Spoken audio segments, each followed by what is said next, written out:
ওই কোন ছাগল পাগল কি বলো, আমাদের দেশের গান গাইয়ে গাইয়ে লেখাপড়া জানে না, এরা গান গাইয়ে আর কিছু ক্যাসেট মুখস্থ করে আর এই সকল মূর্খ মানুষদেরকে দাওয়াত দেয়, দেশটাকে শেষ করে ফেলেছে।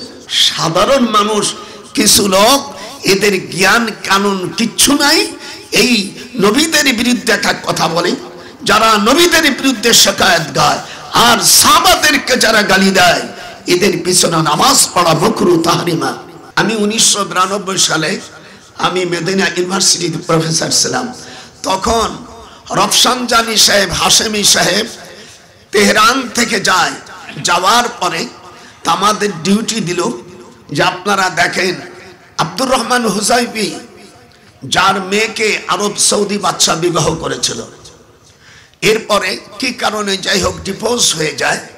আমরা সামনে থাকাকালে তো ইরানের নেতারা হযরত আবু বকর রাদিয়াল্লাহু তাআলা এবং ওমরের কবরের থেকে যে ছিটকে কি যেন আরবিতে ফার্সিতে একটা গালি দিছে, আমি তা বলবো না। তো এই কথাটা আব্দুর রহমান হুজাইফি সাহেব শুনে ফেলছে। উনি খুতবার সময় একেবারে কঠিন দোলাই তখন এই আয়াতটা পড়ছিলেন।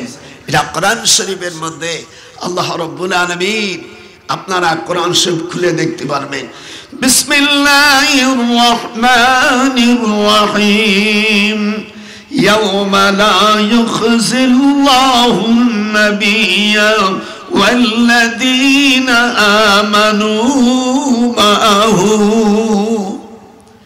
আল্লাহ রাব্বুল আলামিন কোরআনুল কারীমের ভিতর বলেন, কিয়ামতের ময়দানে আম্বিয়া আলাইহিস সালাম এবং তাদের সঙ্গীদেরকে ধরপাকড় করবে না।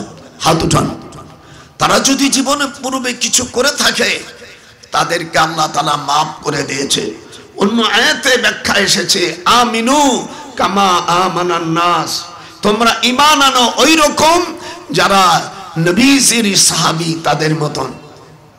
একজন আব্দুল কাদের জিলানী রহমাতুল্লাহ আলাইহি, উনি পীর, মাথায় শ্রদ্ধা করি, ওনার চাইতে হাজার হাজার কোটি কোটি গুণ মর্যাদা একজন তাবে, তার চাইতে বেশি গুণ হলো সাহাবাদের, তার চাইতে বেশি মর্যাদা হলো আম্বিয়া আলাইহিস সালামের।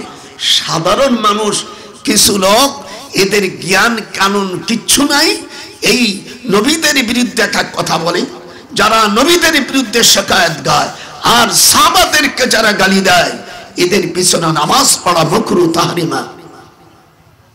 আমি মুহাদ্দিস, আমার ভাইজান এখানে আছেন, ওই কোন ছাগল পাগল কি বলো, আমাদের দেশের গান গাইয়ে গাইয়ে লেখাপড়া জানে না, এরা গান গাইয়ে আর কিছু ক্যাসেট মুখস্থ করে আর এই সকল মূর্খ মানুষদেরকে দাওয়াত দেয়, দেশটাকে শেষ করে ফেলেছে।